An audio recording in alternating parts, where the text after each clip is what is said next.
नमस्कार दोस्तों। हमने इतिहास बनते देखा बिहार में। इतनी बार कोई और आदमी सीएम नहीं बना जितने नीतीश कुमार बन चुके हैं। लेकिन मोदी जी की एक स्टेटमेंट है कि बिहार जो गंगा जी हैं वो बिहार से शुरू होती हैं और वो वेस्ट बंगाल जाती हैं। लेकिन वहां से तो बंगाल बांग्लादेश में भी जाती हैं। तो अब ये देखना है कि बिहार में जो हुआ है उसका असर वो कहाँ-कहाँ पड़ेगा। और मुझे बड़ी हैरानी हुई कि मोदी जी ने बिहार से बोला गंगा निकलती है जबकि वो निकलती तो यूपी से भी है। यूपी की बात नहीं करी। तो आज यूपी की, बंगाल की, बांग्लादेश की, इन सब की वो बात करेंगे कि क्या बिहार वो कड़ी है, जिसको जीतना ज़रूरी था और प्रशांत कुमार कपूर बोल दिया। प्रशांत जो है, वो भी बोलते हैं कि मोदी जी ने धांधली करी। 10-10 हज़ार में वोटें खरीदी। 60,000 से ज़्यादा लोगों को हर कॉन्स्टिट्यूएंसी में पैसे बाँटे गए। चलिए, मैं मानता हूँ कि पैसे बाँटे। मान लिया, पैसे बाँटे। क्या ये पैसे बाँटने ज़रूरी थे क्योंकि बिहार जीतना ज़रूरी था? और अगर बाँटे तो वो फ़ायदे के लिए बाँटे और इसका फ़ायदा क्या होने वाला है, इसके ऊपर बात करेंगे अवनीश जी के साथ। क्योंकि बिहार के ऊपर बाकी नेशनल पॉलिटिक्स के ऊपर इनकी पकड़ अच्छी होती है। Avnish ji, thank you for joining today and जय सिया राम। जय जय सिया राम। आपके सभी दर्शकों को प्रणाम। सुमित जी, आपको नमस्कार। आपने अच्छा याद दिला दिया। मोदी जी ने जब कहा कि बिहार से निकल के गंगा वो वेस्ट बंगाल जाती हैं, लेकिन मोदी जी ने जो नहीं कहा वो आपने अभी कहा। और मैं याद दिलाना चाहूंगा कि भाई उससे पहले यानी बिहार जाने से पहले उत्तर प्रदेश से गंगा निकल के जाती हैं बिहार में, उत्तराखंड से निकलती हैं, जो कि पहले उत्तर प्रदेश ही था। और वहां से सींचते हुए आशीर्वाद देते हुए फिर बिहार जाती हैं, उसके बाद बंगाल जाती हैं। साहब देखिए, बिहार ने क्या कर दिया है, ये बिहार को पता है। जिस समय दर्शक ये वीडियो देख रहे होंगे, नीतीश कुमार जी शपथ ले चुके होंगे। रिकॉर्ड शपथ, विकास की कहानी लिखने वाले 2005 से नीतीश कुमार माफिया को मिट्टी में मिला देंगे। एक फैक्ट आपके सामने रखता हूं, लोगों के जहन में आते हैं योगी आदित्यनाथ जी जब वो कहते हैं कि माफिया को मिट्टी में मिला देंगे। लेकिन लोगों को याद दिला दूं, आपके दर्शकों को याद दिला दूं, 2005 से 2009 का टर्म, जब दूसरी बार मुख्यमंत्री बन के आए नीतीश कुमार बिहार के 2009 में, तो लालू के जंगल राज के सबसे बड़े बड़े दुलारे और पाले हुए शहाबुद्दीन को जो उन्होंने जेल के भीतर पहुंचाया, वो शहाबुद्दीन जिंदा फिर कभी जेल से बाहर नहीं आया, मरने के बाद ही जेल से बाहर आया। सिर्फ इतना ही नहीं किया कि उस तेजाब कांड वाले शहाबुद्दीन को, जिसकी दहशत समाज के ऊपर हुआ करती थी, सीवान के आसपास और क्या कहिए लगभग आधे या पूरे बिहार में हुआ करती थी, क्योंकि वो लालू यादव का परम प्रिय आदमी था। उसकी पत्नी 2 बार लोकसभा का चुनाव उसी सीवान से लड़ी, लेकिन ये नीतीश कुमार जी ही थे और उनके चलते कभी भी उसकी पत्नी दोनों बार चुनाव जीत नहीं पाई। और मजे की बात यह है कि वो पहली बार चुनाव जब हारी तो किस आदमी से हारी, एक इंडिपेंडेंट कैंडिडेट से हारी, यादव साहब, उनका नाम पूरा याद नहीं आ रहा। ये वही यादव साहब थे जिनको कभी शहाबुद्दीन के लोगों ने, गिरोह ने मरा हुआ समझ के छोड़ दिया था, लेकिन वो आदमी उस जीवट का था, वो जिंदा बच गया, इंडिपेंडेंट इलेक्शन लड़ा और शहाबुद्दीन की औरत को हराया, वाइफ को हराया। बाद में बीजेपी में आए और 2014 में एक बार फिर शहाबुद्दीन की वाइफ को उन्होंने परास्त किया। लेकिन वहीं से ओसामा विधायक बन भी जाता है, अच्छे मार्जिन से बन जाता है। यह भी एक हमारे समाज का दर्दनाक सच है, जिसको अभी बिहार को और सुलझाना भी है। तो नीतीश कुमार जी ने जो बिहार में परफॉर्म किया है ब्रांड मोदी के साथ, वो तो एक अलग है। विकास की कहानी है, एमवाई समीकरण के बदल जाने की कहानी है। उस पर बहुत सारी बातें हो गई, आगे भी बातें होंगी, लेकिन आज बिहार में जो महाभूकंप आया है लोकतंत्र का, उसके शॉक कहां कहां पहुंचेंगे, आफ्टर शॉक जो आते हैं वो कहां कहां पहुंचेंगे। आइए साहब शुरू करते हैं। बिहार ने सबसे बड़ा जो काम किया है वो एसआईआर को लेके किया है, जो राहुल गांधी और उनके इकोसिस्टम के लिए सबसे बड़ी मुसीबत है। एसआईआर क्या है सुमित जी? एसआईआर इस देश के मतदाता सूची का पवित्रीकरण है, शुद्धिकरण है, यही तो है। जो नहीं रहे उनके नाम हट जाएं, जिनके नाम 8 जगह हैं उनके नाम भी हट जाएं, कहीं एक जगह रहे, सभी भारतीय नागरिकों के नाम रहें। हालांकि इलेक्शन कमीशन के दायरे में किसी की नागरिकता तय करना नहीं आता, लेकिन फिर भी एसआईआर में जो डॉक्यूमेंट मांगे जाएंगे उस डॉक्यूमेंट से अंततः यह पता चल जाएगा कि कौन भारतीय नागरिक है और कौन भारतीय नागरिक नहीं है। और यही वजह है कि मैं एसआईआर को एनआरसी कहता हूं। एक तरह की एनआरसी के दौर से आप गुजर रहे हैं। और इसमें बिहार का क्या रोल है? बिहार ने पूरे भारत की जनता को, हर राज्य की जनता को एसआईआर का स्वागत करने के लिए तैयार कर दिया है। जिस तरीके से बिहार में एक स्वस्थ लोकतंत्र का उदय हुआ है, जिसने न जाति देखा, जिसने न उम्र देखा, जिसने न जेंडर देखा, और स्वस्थ मतदान किया, जिसकी वजह से इतना प्रचंड बहुमत काम करने वाले लोगों और डिलीवर करने वाले गठबंधन को हासिल हुआ है, उसने ये बता दिया कि एसआईआर मतदाता सूची का पवित्रीकरण कितना आवश्यक है। और यही वजह है कि आप जिस राज्य से ताल्लुक रखते हैं, आप बैठे चाइना में हैं, आइए मैं आपको पंजाब के समाचार देता हूं एसआईआर को लेकर। पंजाब में भी एसआईआर शुरू हुआ है। बीते दिनों वहां कुछ एसआईआर के खिलाफ छातियां कूटने वाले लोग सुप्रीम कोर्ट पहुंचे थे। और वो पहुंचे थे बिहार इलेक्शन रिजल्ट के बाद, जब बिहार में इतना बड़ा इलेक्शन रिजल्ट आ चुका था।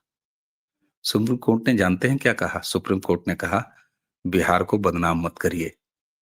एसआईआर बहुत अच्छे तरीके से हुआ है, सारे डॉक्यूमेंट बहुत अच्छी तरीके से जमा हुए हैं, ऑथेंटिकेट हुए हैं, और हम आपकी याचिका खारिज करते हैं। चुपचाप यू टर्न लीजिए, वापस जाइए, एसआईआर के लिए फॉर्म लीजिए बीएलओ से और उसको भर के अपना एसआईआर कराइए। उसी के साथ साथ एक मजेदार चीज और, मैं पंजाब से, आप सोच रहे होंगे मैं उत्तर प्रदेश और बंगाल में हम बात कर रहे थे और कहां मैंने पंजाब उठा लिया। आवश्यक है साहब, क्योंकि बिहार ने ये किया है, पंजाब तक उसका कैसे असर गया है।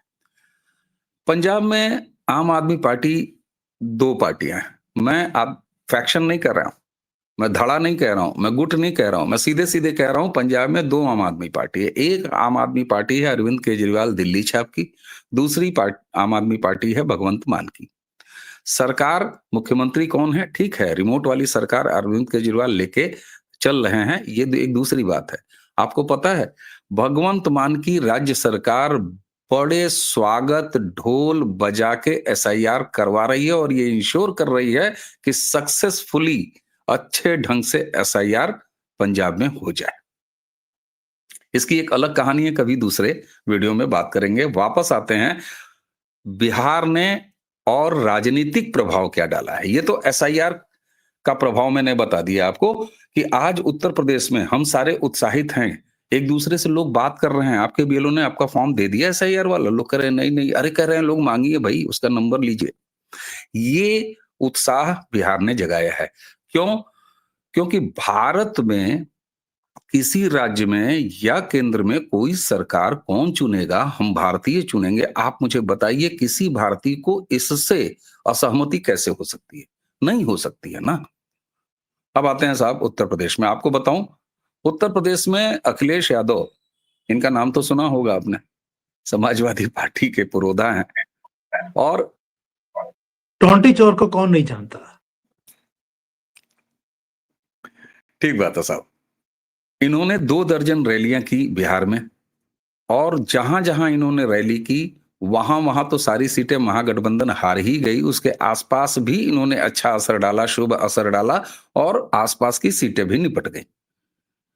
इसके बाद जो बिहार ने दिया है, जिसने जाति बंधन तोड़ा है, जिसने मतलब कास्टिज्म की पॉलिटिक्स जिसने खत्म की है, जिसने रीजनलिज्म की पॉलिटिक्स खत्म की है, केवल और केवल विकास पे वोट डाला है, तो वहां से चोट लगने के बाद अखिलेश यादव के अंदर बड़ा परिवर्तन आया है साहब। उन्हें अंग्रेजी बोलने आने लगी है। और पीडीए, जिसमें एक पुराना इनका फंडा था कि पीडीए का ये फुल फॉर्म दूसरा रखते थे, जिसमें उन्होंने दलित, पिछड़ा और अकलियत, अकलियत मतलब Muslims, minority, so called minority, ये तो अकलियत उसमें था। हालांकि जबरदस्ती शुरुआत में वो आदिवासी कहते थे, फॉर आदिवासी, लेकिन ऐसा नहीं था, वो मुसलमान थे। आपको पता है, इन्होंने उत्तर प्रदेश के अपने वोटरों के साथ फ्रॉड करते हुए, धोखा करते हुए, गुपचुप तरीके से दूर कर्नाटक में जाके अपने उस पीडीए का नाम बदल दिया। अब अखिलेश यादव के पीडीए के पी का मतलब है प्लान, योजना। डी का मतलब है डेवलपमेंट, ए का मतलब है एक्सेंट यानी उत्थान, उठान, चढ़ना, ऊपर उठना। तो साहब ये किया है बिहार ने। इन्हें पता है कि अब जाति के नाम पर हिंदू नहीं बंटने वाला है। बंटोगे तो कटोगे की खुराक नीचे तक पहुंच चुकी है, वो खाद नीचे तक पहुंच चुकी है, उसमें पानी डाला है प्रधानमंत्री की उस बात ने कि एक रहोगे तो सेफ रहोगे।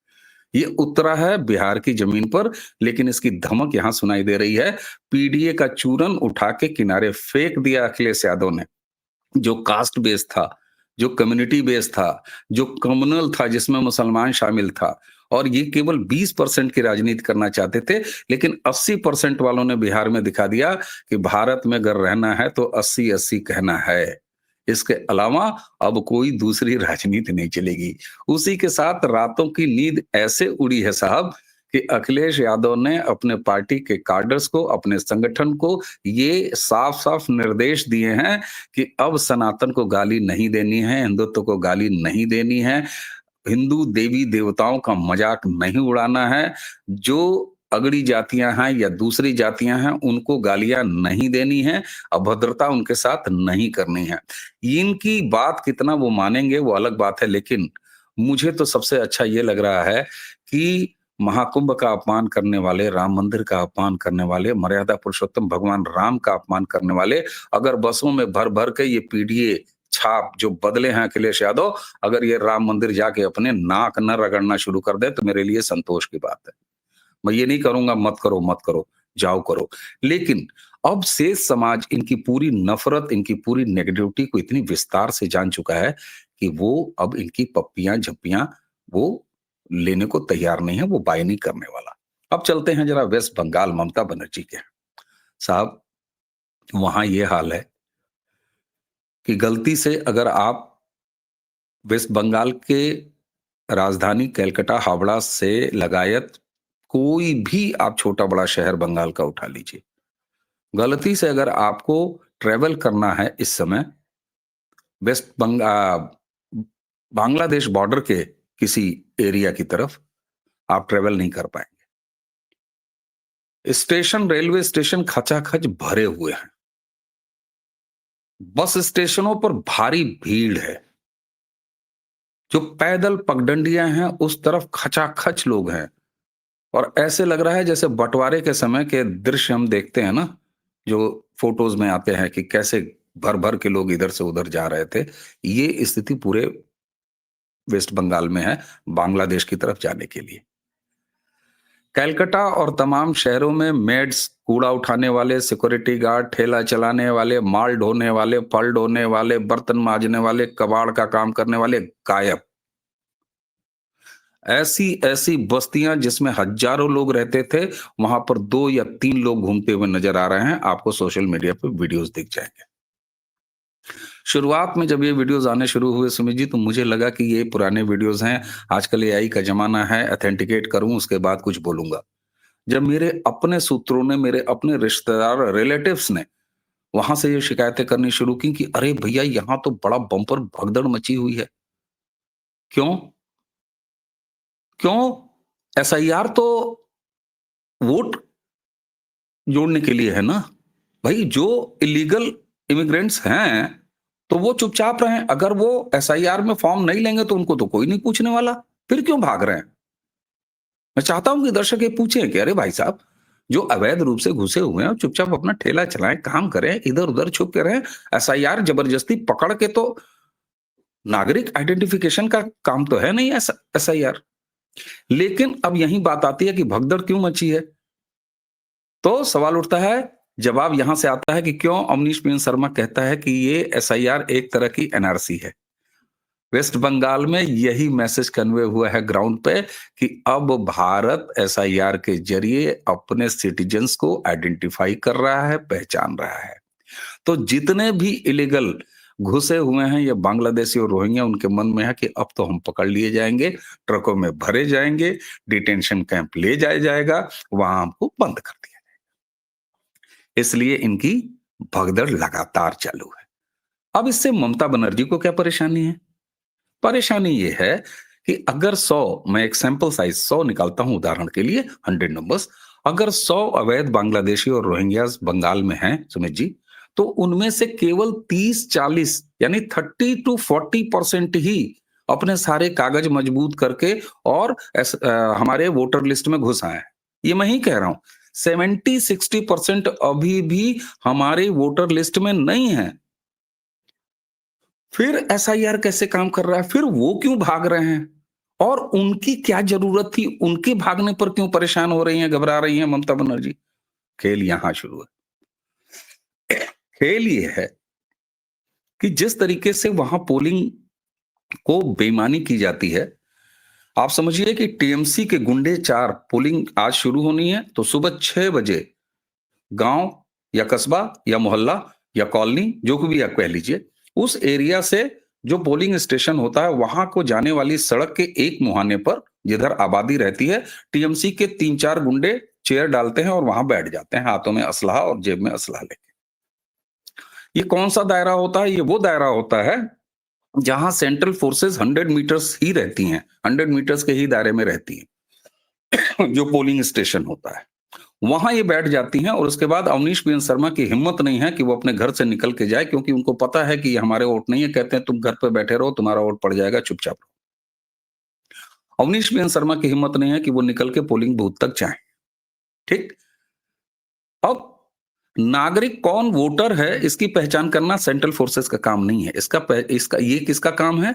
ये पोलिंग एजेंट का काम है, पहला। दूसरा, जो पोलिंग ऑफिसर फर्स्ट होता है उसका काम होता है। अब यहां पर ये 60% जो अवैध घुसपैठिए हैं वो काम आते हैं। अब्दुल अवनीश बेन शर्मा की पर्ची लेके वो पोलिंग बूथ पे पहुंचता है।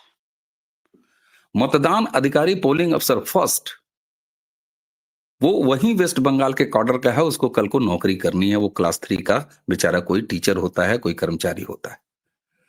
वो अब्दुल के हाथ से अवनीश बेन शर्मा की पर्ची देखता है, चुपचाप सर झुकाता है, कहता है ओके आगे जाओ। आगे जाता है, सेकंड वाला स्याही लगाता है, तीसरा वाला कहता है दस्तखत कर दो। प्रिजाइडिंग अफसर ईवीएम यूनिट को चालू करता है और अब्दुल अवनीश बेन शर्मा का वोट जाके दबा देता है। यहां काम आता था वो 50 से 60%। अब जब वह भी भाग रहा है तो अवनीश बेन शर्मा का वोट जो अब्दुल डालता था वो कैसे पड़ेगा? वो तो पढ़ नहीं पाएगा। अब अवनीश बेन शर्मा निकलेगा, क्यों? क्योंकि मतदाता सूची का पवित्रीकरण हो गया है और वो वोट पड़ेगा जो बिहार ने आपको करके दिखाया।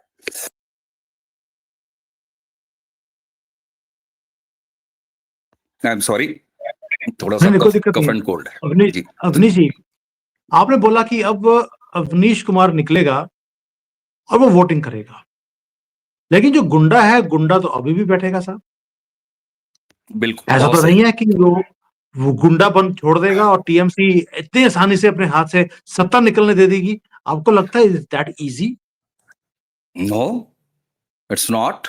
और तभी प्रधानमंत्री को रथ की बागडोर खुद लेनी पड़ी है अपने हाथ में।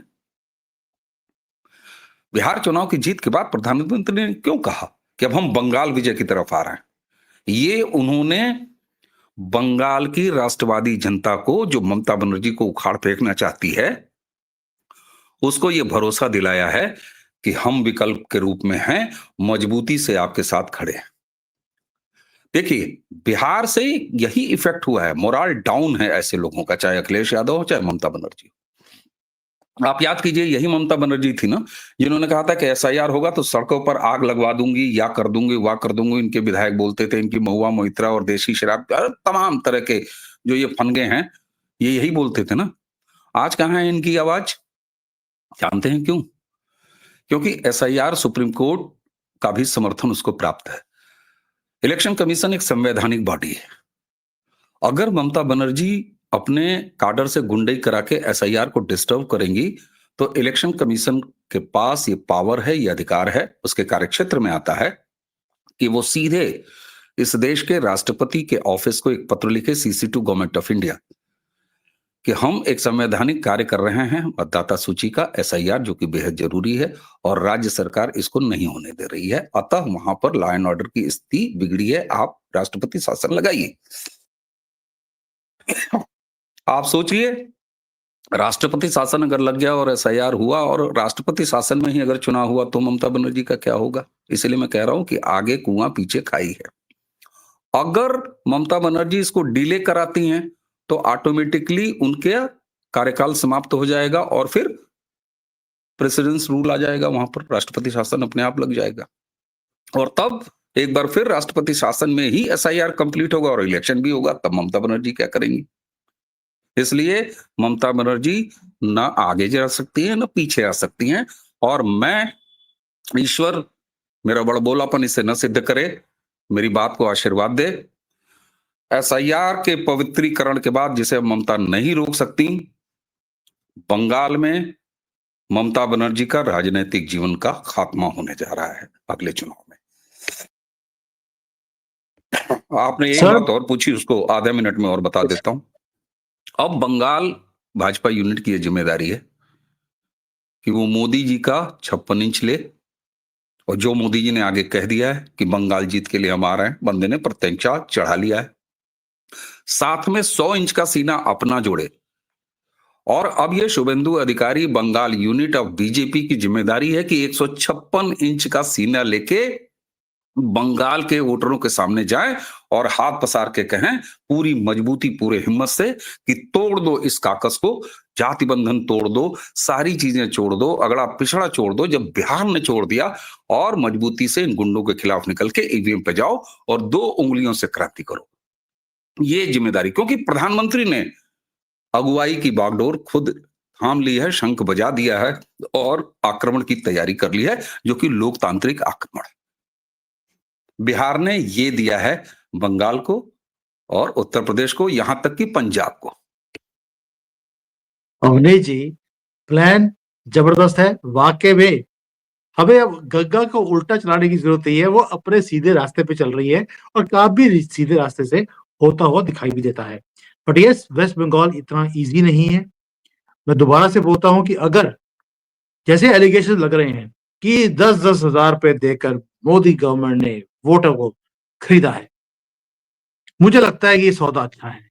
अगर दिया है तो भी सौदा अच्छा है, कबूल है। क्योंकि हमने बिहार को बचाकर हमने देश को दोबारा बचाया है, वरना यहाँ पर जिहादियों का ऐसा तांडव होता कि जो लालू के टाइम पर हमने गुंडा राज देखा था उससे भी बुरा हाल होता। और अगर ये कहीं बिहार जीत जाते तो इनके जो हौसले हैं वो यूपी और बंगाल को जीतने के भी और तेज हो जाते हैं। So this is a blessing जो बिहार के लोगों ने दिया है। सो बिहार के लोगों, thank you so much. And Avnish ji, जैसे आपने एक्सप्लेन किया इसको कि बिहार ने रास्ता खोल दिया बंगाल का, यूपी का और शायद बांग्लादेश का भी, ये सुखद न्यूज है और इससे बढ़िया न्यूज हो नहीं सकती। बाकी देखते हैं आगे आगे ये डेवलपिंग कैसे कैसे डेवलप होगा, कैसे मोदी जी अपने शंख बजाने के बाद कैसे अपने तीरों को और तेज करेंगे, कैसे सनातनी इकट्ठा होगा, कैसे आरएसएस काम करेगी, कैसे आपके जैसे मेरे जैसे लोग लोगों को जोड़ने का काम करते जाएंगे। ये पूरा एक टीम वर्क है, हम सब मिलकर करेंगे तो जैसे बिहार को हमने मिलकर जीता है वैसे ही वेस्ट बंगाल को भी हम जीत सकते हैं। देखो बात सही कही आपने, कटोगे तो बटोगे। मुद्दा क्लियर है, रास्ता आपके सामने है, गुंडागर्दी को कंट्रोल किया जा रहा है, बस थोड़ी हिम्मत की जरूरत है सबको। यही हिम्मत बिहार के लोगों के पास भी थी, वहां पर भी गुंडागर्दी के कारण उनको रोका जा रहा था, लेकिन उन्होंने हिम्मत दिखाई। उन्होंने सारे अपने जातियों के कार्ड तोड़ दिए और एक इम्पॉसिबल काम करके दिखाया। वही काम वेस्ट बंगाल भी कर सकता है। Avnish ji, thank you so much. जय सिया राम। जय जय श्री राम।